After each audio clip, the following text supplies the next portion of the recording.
சிஎஸ்எஸ்ல நாம நெக்ஸ்ட் பார்க்க இருக்கிறது டெக்ஸ்ட் டிரான்ஸ்ஃபர்மேஷன்.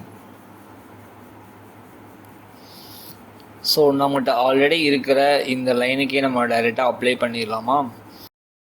ஓகே, நம்ம வந்து டெக்ஸ்ட்டு டிரான்ஸ்ஃபர்மேஷன் பார்த்துடலாம்.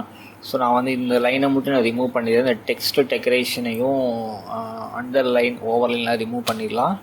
ரிமூவ் பண்ணிவிட்டு நம்ம ஃபஸ்ட்டு ரெஃப்ரெஷ் பண்ணிக்குவோம்.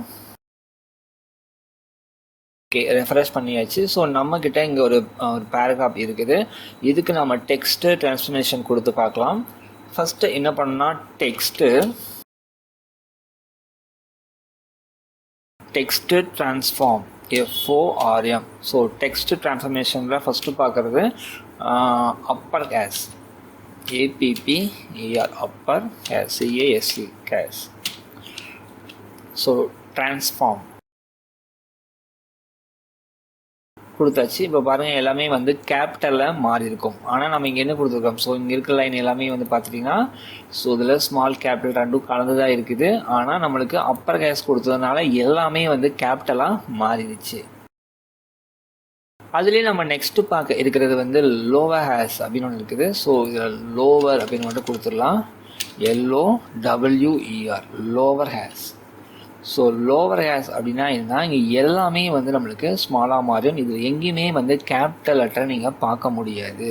இது ஃபுல்லாகவே இந்த பேராகிராஃப் ஃபுல்லாகவே இருக்கக்கூடிய எல்லா லெட்டர்ஸும் வந்து ஸ்மாலாக மாறி இருக்கும். நண்பா, நீங்கள் இன்னும் நம்ம சேனலை சப்ஸ்கிரைப் பண்ணாமல் பார்த்துட்டு இருக்கிறீங்களா? மறக்காமல் சப்ஸ்கிரைப் பண்ணுங்கள். நீங்கள் செய்கிற அந்த சப்ஸ்கிரிப்ஷன் தான் எங்களுக்கு அடுத்தடுத்த வீடியோ போகிறக்கு ஒரு மோட்டிவாக இருக்கும். ஸோ மறக்காமல் சப்ஸ்கிரைப் பண்ணுங்கள். இதில் நாம் நெக்ஸ்ட் பார்க்க இருக்கிறது டெக்ஸ்ட் டிரான்ஸ்ஃபர்மேஷனில் கேபிட்டலைஸ் அப்படின்னு சொல்லி ஒன்று இருக்குது. அதையும் நம்ம கொடுத்துருவோம்.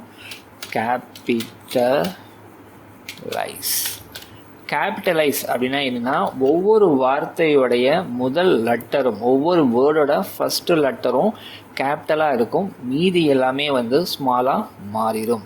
ஸோ இதுதான் வந்து டெக்ஸ்ட் டிரான்ஸ்ஃபர்மேஷன் அப்படிங்கிறது. நம்ம ஒரு வெப்சைட்டை டெவலப் பண்ணும்போது நம்ம வந்து எந்த இடத்துல கேபிட்டல் வரணும், எந்த இடத்துல ஸ்மால் வரணும்னு சொல்லி நம்ம யோசிச்சு டைப் பண்ண வேண்டிய அவசியம் இல்லை. நாம் எதில் வேணாலும் டைப் பண்ணலாம். ஸ்மாலோ கேபிட்டலோ எதில் வேணால் நீங்கள் டைப் பண்ணிங்க. ஆனால் பண்ணி முடிச்சுட்டு நாம் இந்த டெக்ஸ்ட் டிரான்ஸ்ஃபர்மேஷன் அப்படிங்கிற இந்த ஸ்டைல் அப்ளை பண்ணுறதுனால நமக்கு எப்படி தேவையோ அப்படி வந்து அந்த பேராகிராஃபை யூஸருக்கு காமிக்க முடியும். இதுதான் வந்து டெக்ஸ்ட் டிரான்ஸ்ஃபர்மேஷன்.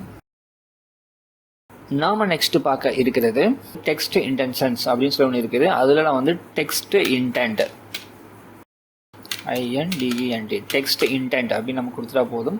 கொடுத்துட்டு நம்மளுக்கு எத்தனை பிக்சல் தள்ளி வரணுமோ அத்தனை பிக்சல் நீங்கள் கொடுத்துக்கலாம். இது ஒன்றும் இல்லை, ஃபர்ஸ்ட் லைன் மட்டும் நம்மளுக்கு கொஞ்சம் தள்ளி வரும். நம்ம கொடுத்துலாமா? ஸோ பாருங்கள், நான் 50 பிக்சல் அப்படின்னு கொடுத்தனால இந்த ஃபர்ஸ்ட் லைன் மட்டும் நம்மளுக்கு இந்த 50 பிக்சல் வந்து தள்ளி பிளேஸ் ஆகிருக்குது. ஸோ இதுதான் வந்து டெக்ஸ்ட் இன்டென்ட் அப்படிங்கிறது. நாம நெக்ஸ்ட் பார்க்க இருக்கிறது லெட்டர் ஸ்பேசிங். ஒரு லெட்டருக்கும் இன்னொரு லெட்டருக்கும் எவ்வளோ ஸ்பேஸ் வேணும் அப்படின்னு கூட நம்ம முடிவு பண்ண முடியும். ஸோ அதுக்கு என்னது LETTR லெட்டர் ஸ்பேசிங் SPACING. எவ்வளோ தள்ளி வரணும்? ஒவ்வொரு லெட்டருக்கும் வந்து எனக்கு 2 பிக்சல் வந்து கேப் இருக்கணும் அப்படின்னு சொல்லி நான் கொடுக்குறேன். பார்த்தீங்கன்னா உங்களுக்கு தெரியும், ஒவ்வொரு லெட்டருமே வந்து கேப்பாக வந்துருக்குது. ஸோ 2 பிக்சல் அப்படிங்கிறது நம்மளுக்கு தள்ளி வந்திருக்கும். ஸோ நான் இன்னுமே கூட வந்து இந்த பிக்சலை வந்து உங்களுக்கு இன்க்ரீஸ் பண்ணி காமிக்கிறேன். ஸோ 4 பிக்சல் அப்படின்னு சொல்லி நான் கொடுக்குறேன். பாருங்கள், நம்மளுக்கு எல்லாமே வந்து கேப்பாக இருக்கும். ஸோ ஏன்னா நம்ம 4 பிக்சல் வந்து ஒவ்வொரு லெட்டருக்கும் இடையில ஒரு 4 பிக்சல் வந்து கேப் இருக்கும். ஸோ இது மாதிரி வந்து லெட்டருக்கு கூட நம்ம வந்து கேப் விட்டுக்க முடியும். தேவைப்பட்டால் இதை யூஸ் பண்ணிக்கலாம். நெக்ஸ்ட் நம்ம வந்து என்ன பார்க்குறோம் அப்படின்னா வந்து, ஸோ இதை நான் ரிமூவ் பண்ணிடுறேன். நெக்ஸ்ட் இந்த ஸ்பேஸ், இந்த லெட்டரோட ஸ்பேஸு மைனஸோட கொடுக்க முடியும். ஸோ -2 அப்படின்னா நம்மளுக்கு ரொம்பவே நெருக்கமாக இருக்கும். ஒரு லெட்டர் மேலே இன்னொரு லெட்டர் வந்து ரொம்பவே வந்து பார்த்திங்கன்னா வந்து ஒன்னோட ஒன்று ரொம்ப ஒட்டிகிட்டு இருக்கும். ஸோ ஒரு லெட்டர் மேலே வந்து ரொம்பவே வந்து ஒட்டிகிட்டு இருக்கும். ஸோ இது மாதிரி நீங்கள் மைனஸோட கொடுத்துக்க முடியும். தேவைப்பட்டால் யூஸ் பண்ணிக்கோங்க. நெக்ஸ்ட்டு பார்க்க இருக்கிறது வந்து லைனோட ஹைட்டை வந்து பார்க்கலாம். ஒரு லைனுக்கும் இன்னொரு லைனுக்கும் எவ்வளோ ஹைட் இருக்கணும் அப்படிங்கிறத நான் பார்த்துருவோம். Line height HEIGHT. லைனோட ஹைட் வந்து 0.8 சென்டிமீட்டர் அப்படிங்கிற மாதிரி கொடுத்துக்கலாமா? 0.8 அப்படின்னு சொல்லி நான் கொடுக்குறேன். ஸோ ஒரு லைனுக்கும் இன்னொரு லைனுக்கும் எவ்வளோ கேப் வேணும் அப்படிங்கிறது இது டிசைட் பண்ணுது. ஸோ ஒரு மிஸ்டேக் பண்ணிட்டேன், லைனுக்கு வந்து போடவே இல்லை. So line height HEIGST. Okay, இப்போ நம்ம ரெஃப்ரெஷ் பண்ணுவோம். ஸோ ரெஃப்ரெஷ் பண்ண பாருங்கள், இந்த லைனுக்கான கேப் வந்து ரொம்ப கம்மியாக கொடுத்துட்டுனான் இருக்குது. ஸோ நம்ம வந்து அதிகமாக கொடுக்கணும். 0.8 அப்படிங்கிறது வந்து நம்மளுக்கு பெருசாக தெரியல. ஸோ நான் என்ன பண்ணால் 5 பிக்சலில் கொடுப்போம். இப்போ அந்த ஒரு லைனுக்கு இன்னொரு லைனுக்கு எவ்வளோ கேப் இருக்குதுன்னு மட்டும் பாருங்கள். ஸோ 5ங்கிறது ரொம்ப நெருக்கமாக இருக்குது. ஸோ நான் 50 பிக்சல் கொடுக்குறேன். ஏன்னா வந்து ரொம்பவே வந்து ஒன்று மேலே ஒன்றுக்கு வந்துட்டு இருக்குது. இப்போ நான் வந்து ஸோ பாருங்கள், உங்களுக்கு நல்லா தெரியுங்க, கேப் நல்லா வந்துருக்குது. ஸோ நம்ம வந்து இதில் வந்து பிக்சல் அப்படிங்கும்போது வந்து பார்த்திங்கன்னா வந்து ரொம்ப அதிகமாக கொடுக்க வேண்டியிருக்குது. ஸோ நான் வந்து மினிமம் வந்து நீங்கள் 30 பிக்சல் அப்படின்னு கூட நீங்கள் கொடுத்துக்க முடியும். கொடுத்துட்டீங்க அப்படின்னா ஸோ இது மாதிரி வந்து நார்மலாக வந்துடும். இப்போ நீங்கள் டிஃபால்ட்டாக கொடுக்குறது வந்து வெறும் நம்பர் மட்டும் நம்ம ஆட் பண்ணுற மாதிரி இருந்தால் நீங்கள் 3.5 அப்படி மாதிரி கொடுத்துக்கலாம். ஸோ இது வந்து ஸோ இது ரொம்பவே கேப்பாக இருக்கும். எக்ஸ்ட்ரா 3.5ங்கிறது சென்டிமீட்டரில் ஒர்க் ஆகும். 3.5 அப்படின்னு கொடுக்குறேன். உங்களுக்கு இது மாதிரி இருக்கும். எக்ஸ்ட்ரா வந்து சென்டிமீட்டர் அளவில் வருது.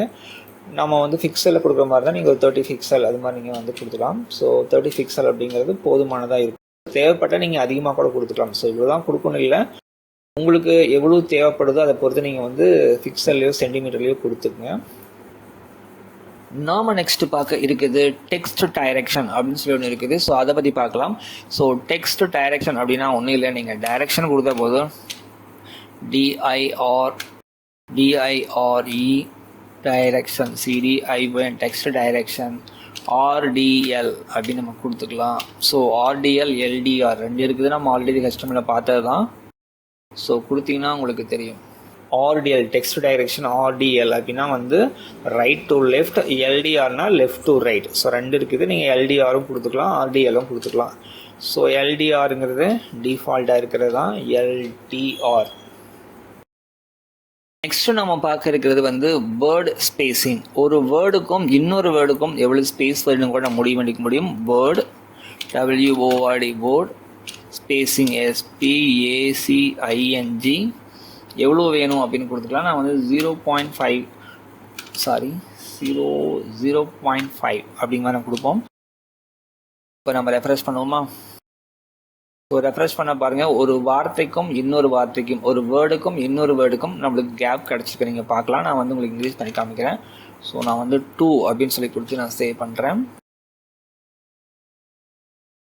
பாருங்கள், நம்மளுக்கு இந்த கேப் வந்து நல்லா தெரியும். நீங்கள் இன்கேஸ் நீங்கள் ஒரு 5 அப்படின்னு கூட கொடுத்துக்கலாம். ஸோ நம்ம கொடுக்க இந்த ஸ்பேஸ் வந்து அதிகமாகிறத நீங்கள் வந்து பார்க்க முடியும். இது மாதிரி வந்து நம்ம ஒரு வேர்டுக்கும் இன்னொரு வேர்டுக்கும் வந்து ஸ்பேஸ் தேவைப்பட்டால் நீங்கள் கொடுத்துக்கங்க. வேர்டு ஸ்பேஸிங் எவ்வளோ கொடுக்கலாம் அப்படின்னா வந்து நான் வந்து 10 பிக்சல் அப்படின்னு சொல்லி நான் கொடுக்குறேன். ஸோ 10 பிக்சல் அப்படிங்கிறது ஒரு வார்த்தைக்கும் இன்னொரு வார்த்தைக்கும், ஒரு வேர்டுக்கும் இன்னொரு வேர்டுக்கும் வந்து ஒரு 10 பிக்சல் வந்து கேப் இருக்கும். ஸோ இதுதான் வந்து வேர்டு ஸ்பேஸிங் அப்படிங்கிறது. நண்பா, நீங்கள் இன்னும் நம்ம சேனலை சப்ஸ்கிரைப் பண்ணாமல் பார்த்துட்டு இருக்கிறீங்களா? மறக்காமல் சப்ஸ்கிரைப் பண்ணுங்கள். நீங்கள் செய்கிற அந்த சப்ஸ்கிரிப்ஷன் தான் எங்களுக்கு அடுத்தடுத்த வீடியோ பிறகு ஒரு மோட்டிவாக இருக்கும். ஸோ மறக்காமல் சப்ஸ்கிரைப் பண்ணுங்கள்.